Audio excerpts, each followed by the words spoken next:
Geliniz. Yakındakılar, aksakallar. Bismillahirrahmanirrahim. Hadi açınız. 40'a varınız. 40'a varın. Ha. Ortasına 40 var. Hatta.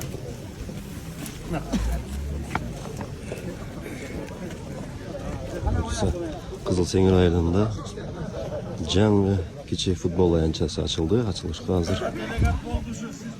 Okan Katoragası. Çok uzun başlısı Çelcan Payı katışıp. Kızın kasması desin diye. Ayançaya gittiler çekti. Buna. Ha, жақсы oldun. Futbol emet. Top almadı. Top var. Aa, молодец. Kana. Turçu. Arada dur. Sen durasın mı kim arada? Varatar varken.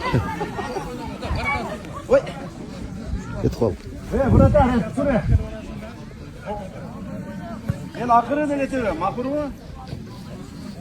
Hadi kere var gidelim. Yaxşı oldu da. Ha, futbol işte. Hazır sen Marat'a seviyor musun?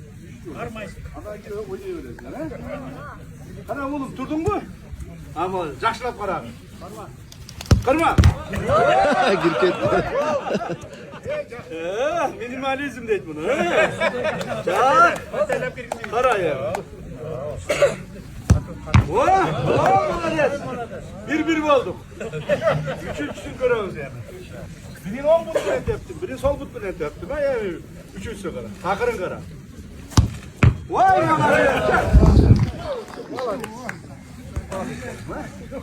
Yaxşı değil mi?